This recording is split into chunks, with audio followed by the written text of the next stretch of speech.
जी, आज जो महाकुंभ पर्व है, आज उसकी शुरुआत हुई है। पौष पूर्णिमा के अवसर पर यहाँ पे श्रद्धालु आए हैं स्नान करने। पुलिस के द्वारा और प्रशासन के द्वारा सभी आवश्यक व्यवस्थाएं की गई हैं।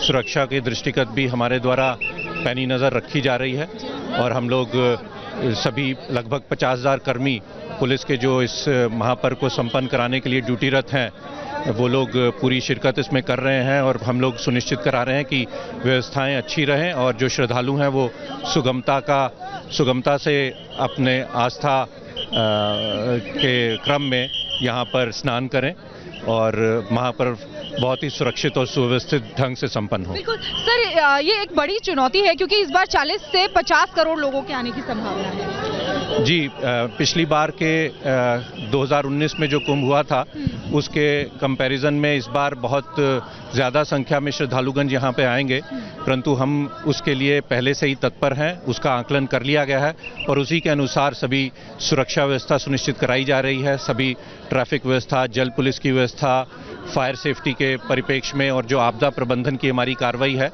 उसी परिप्रेक्ष्य में हमने की है और उसी को हम अंजाम दे रहे हैं। हाई टेक्नोलॉजी का भी इस्तेमाल यहाँ पर किया जा रहा है। सारी चीज़ देखिए, इसमें हम लोग ड्रोन का उपयोग कर रहे हैं जो कि सर्वेलांस का भी उपयोग करेंगे। उसमें हम उसको अंडर वाटर टेक्नोलॉजी जो ड्रोन की है उसका भी इस्तेमाल कर रहे हैं एयर पुलिसिंग के लिए और साथ साथ लाइफ गार्डिंग के लिए भी ड्रोन का इस्तेमाल किया जा रहा है। AI इनेबल्ड कैमरास को इस्तेमाल किया जा रहा है। सुरक्षा की दृष्टिगत वो जो सूचनाएं हमें उससे मिलेंगी उसको हम बेहतर सुरक्षा व्यवस्था देने में उसको अंजाम देंगे। साथ ही साथ फायर सेफ्टी में भी नए उपकरण लिए जा रहे हैं, नए उपकरण लिए गए हैं। रिमोट कंट्रोल लाइफ बॉय इस्तेमाल किए जा रहे हैं और ट्रैफिक में भी हमने कुछ ऐसी व्यवस्थाएं की हैं। जल पुलिस में हमने जो डीप वाटर बैरिकेटिंग है, नेट्स हैं, उनका इस्तेमाल काफ़ी हमारे लिए सहयोग उसका रहेगा और बहुत अच्छी व्यवस्था उसके अनुसार हम यहाँ पर दे पाएंगे। धन्यवाद। को दिखा रहे थे तमाम अलग अलग रंग आप तक पहुंचा रहे हैं महाकुंभ के और कई लोग इंतजार कर रहे हैं। पूछ लेते हैं, आप कुछ मंत्र सुना रहे थे, भजन भी आपको कहां से आए सबसे पहले बताइए। मैं बाबा गुरु गोरखनाथ जी की जन्मस्थली जायज से आ रहा हूँ। मलिक मोहम्मद सूफी संत एक महान कवि हैं, उनकी जन्मस्थली से, उनकी तपोस्थली से मैं आ रहा हूँ। और जब आप संगम नगरी प्रयागराज पहुँचे और जब आपने स्नान किया तो फिर क्या वो भाव थे, क्या मन में सोचा? बड़ा आनंद का भाव था। सबसे पहले मन में अभिलाषा थी कि 144 वर्षों के बाद जो है गंगा स्नान करने का परम सौभाग्य मिल रहा है। पौष पूर्णिमा के अवसर पर प्रथम शाही स्नान। तो जैसे ही मैं गंगा में प्रवेश किया, गंगा च यमुने च गोदावरी नर्मदे सिंध कावेरी जला अस्मिन्नम सद्धिम कुरु बोलते हुए हर हर महादेव हर हर गंगे करते हुए हमने प्रथम डुबकी लगाई। तो फिर उसके बाद और भी मंत्र है कि गंगा तरंग रमणीय जटा कलापम गौरी निरंतर विभूषितवाम भागम नारायणम प्रियमदंग मदापहारम वाराणसी पुरपतिम भज विश्वनाथम वाराणसी पुरपतिम भज विश्वनाथम। ओम मंगलम भगवान शंभु मंगलम ऋषिध्वजा मंगलम पार्वती नाथो मंगलाय तनोहर। बहुत सुंदर, बहुत अद्भुत। और भी लोग हैं यहाँ पर। आप बताइए, जम्मू कश्मीर से आप आई हैं, जब आप स्नान करने पहुंची तो आप क्या सोच रही थी? अरे ये महाकुंभ, महाभव्य स्वागत, महाभव्य प्रबंधन, इतना मन प्रसन्न हो गया कि यहाँ एक पूरे भारत पर से कश्मीर से लेकर कन्याकुमारी तक लोग आए हुए हैं। इतना ही नहीं, इंटरनेशनल लोग भी मैंने यहाँ पे देखे हैं। मैं बाहर से फॉरेन से लोग फॉरेनर्स आ रहे हैं और हर एक के चेहरे पे प्रसन्नता है। 144 साल बाद तो लगातार हम लोगों से बातचीत करके ये बता रहे हैं कि जो लोग यहाँ पर आ रहे हैं उनका क्या कहना है, व्यवस्थाओं को लेकर लोग क्या कह रहे हैं और सबसे ज्यादा जो युवा यहाँ पर पहुंच रहे हैं वो इस गंगा स्नान के बाद यहाँ से इस महाकुंभ से क्या सीख कर जा रहे हैं। क्योंकि हम जो साधु संतों से बात करते हो यही कह रहे हैं कि इस बार का महाकुंभ बहुत कुछ सिखा कर जाएगा। यानी आने वाले 45 दिन युवाओं के लिए, हर वर्ग के लिए कुछ सिखाने और सीखने वाला होगा।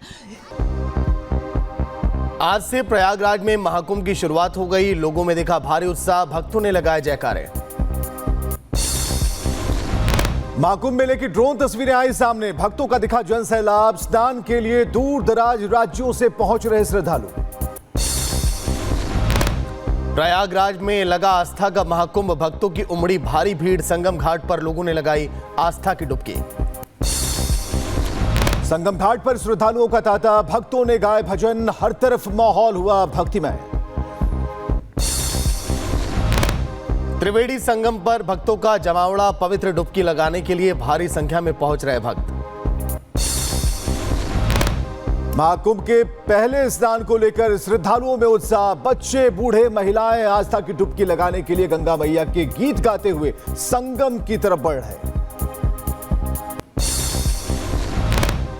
पौष पूर्णिमा स्नान के साथ ही महाकुंभ का आगाज। घाटों पर अमृत स्नान के लिए उमड़ा श्रद्धालुओं का सैलाब। श्रद्धालुओं ने गंगा स्नान कर सुख समृद्धि की कामना की।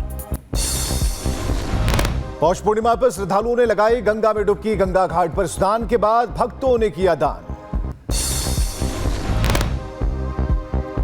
संगम के तट पर उमड़ा श्रद्धालुओं का सैलाब। कड़ाके की ठंड के बावजूद श्रद्धालु संगम में आस्था की डुबकी लगा रहे हैं। महाकुंभ में आस्था की डुबकी लगाने विदेशी भी पहुंचे। पौष पूर्णिमा स्नान पर विदेशी श्रद्धालुओं ने लगाई डुबकी। जय श्री राम के लगाए नारे।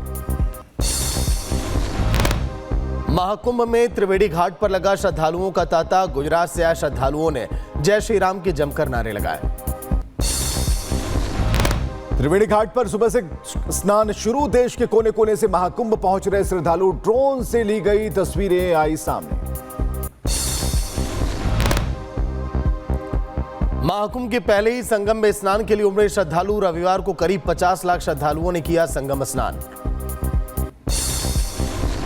महाकुंभ में भव्य लेजर वाटर स्क्रीन शो का शुभारंभ। भव्य लेजर वाटर स्क्रीन शो में दिखी भारत की प्राचीन गाथा। लेजर लाइट्स के जरिए गंगा तट पर अलग अलग कलाकृतियां बनाई गई। महाकुंभ सम्मेलन में भक्तों की सुरक्षा के लिए यूपी जल पुलिस के जवान भी वहां पर मौजूद। अलर्ट मोड पर प्रशासन। भोपाल से ये देखिए भोपाल पैदल चले आ रहे हैं। बताओ पैदल पैदल ही आए। हाँ पैदल ही आए हैं। भोपाल से पैदल आ गए हो? पैदल आए। अरे भाई घर में और कोई है कि नहीं? ना हो, कोई नहीं है। कोई नहीं है। नहीं। ऐसे चल दिए हो मतवाला। भगवान का नाम लेके, माँ गंगा का नाम लेके तो स्नान करो। हर साल आता हूँ मैं। 6 साल होगी मेरे को। भोपाल से पैदल कितने दिन में पहुँचे हो? मैं 2 महीने में पहुँचा हूँ। 2 महीने में? हाँ। अरे बाप रे। चलिए चलिए आगे बढ़िए। क्या बात है, ये भक्ति है। कहाँ से आए भाई साहब? कानपुर भैया। कानपुर से। जय गंगा मैया जी। तो आगे की खबर आगे देखते हैं, लेकिन आप देख सकते हैं कि किस तरह से यहाँ पर श्रद्धालु आ रहे हैं। अलग अलग अपना एक्सपीरियंस बता रहे हैं। देश के हर कोने से, हर हिस्से से लोग आ रहे हैं। और आगे की खबर आप देखते रहिए रिपब्लिक भारत पर।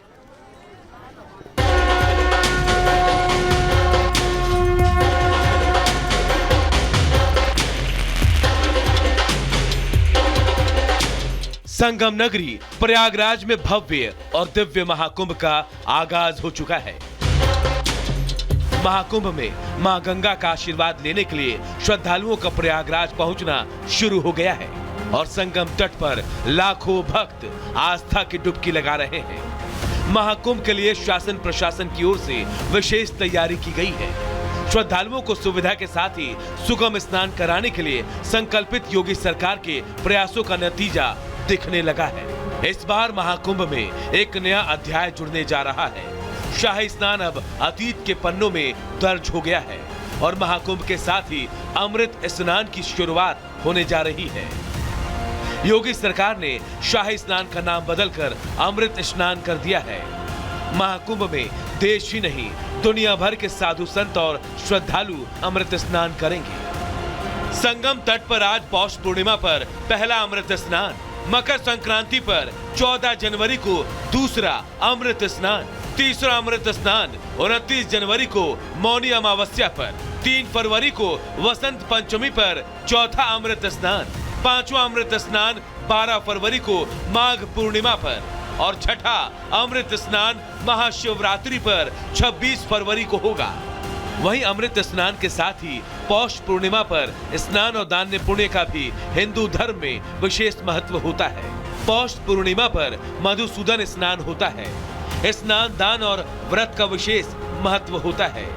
भगवान विष्णु, सूर्य, चंद्रमा की पूजा की जाती है।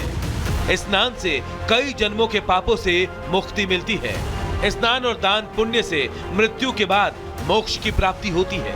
आने वाले करीब 1.5 महीने के दौरान करोड़ों भक्त महाकुंभ में आस्था की डुबकी लगाएंगे। ऐसे में संगम नगरी पहुंचने वाले श्रद्धालुओं के लिए सरकार की ओर से विशेष व्यवस्था की गई है। रेलवे विभाग से लेकर प्रदेश के परिवहन विभाग ने श्रद्धालुओं का सफर सुगम बनाने के लिए युद्ध स्तर पर तैयारियां की हैं। रेल मंत्री अश्विनी वैष्णव ने खुद सभी व्यवस्थाओं का जायजा लेने के बाद बताया कि प्रयागराज जंक्शन स्टेशन पर एक वॉर रूम शुरू किया गया है। महाकुंभ के लिए पिछले 3 वर्षों से करीब तैयारियां चल रही है रेलवे में। कुल मिला के करीब 5,000 करोड़ रुपए के काम हुए हैं। प्रयागराज जंक्शन स्टेशन पे बड़ा एक वॉर रूम है और वैसा ही एक रेलवे बोर्ड के अंदर आज एक वॉर रूम नया स्थापित हुआ है, जो स्टार्ट हुआ है। ये वॉर रूम आप देख रहे हैं, जिसमें सभी स्टेशंस की डायरेक्ट फीड यहाँ पर एक ही जगह आ रही है। ये वॉर रूम 24/7 महाकुंभ के पूरे पीरियड के दौरान चलेगा। रेलवे विभाग पिछले 3 साल से महाकुंभ की तैयारियों में जुटा हुआ था, जिसके तहत महाकुंभ में पहुंचने वाले श्रद्धालुओं की सुविधा और सुरक्षा के व्यापक इंतजाम किए गए हैं। महाकुंभ के लिए 13,000 स्पेशल ट्रेनें चलाई जा रही हैं। प्रयागराज क्षेत्र के 9 रेलवे स्टेशनों पर मॉनिटरिंग के लिए 1,186 सीसीटीवी कैमरों की व्यवस्था की गई है। 1 करोड़ से ज्यादा लोगों को इवैक्यूएट करने की सुविधा है। 12 भाषाओं में महाकुंभ से जुड़ी बुकलेट लॉन्च की गई है। रेलवे स्टेशन पर 12 भारतीय भाषाओं में अनाउंसमेंट होंगे। सभी रेलवे स्टेशन पर फास्ट एंड बूथ और मेडिकल ऑब्जर्वेशन रूम बनाए गए हैं। साफ सफाई के लिए 1,000 स्वच्छता प्रहरी तैनात किए गए हैं। इसके अलावा 10,000 जीआरपी के जवान और 1,000 स्वयं सेवक यात्रियों की सहायता के लिए मौजूद रहेंगे। इसके साथ ही महाकुंभ में आने वाले करोड़ों श्रद्धालुओं के सुविधा के लिए हेल्पलाइन नंबर भी जारी किया गया है, जिससे श्रद्धालुओं को किसी तरह की कोई दिक्कत न हो। महाकुंभ में आने के लिए भक्तों का तांता लगा हुआ है और दावा किया जा रहा है कि अगले 1 महीने में 40 से 45 करोड़ से ज्यादा श्रद्धालु मां गंगा में डुबकी लगाएंगे। Bureau report, Republic Bharat.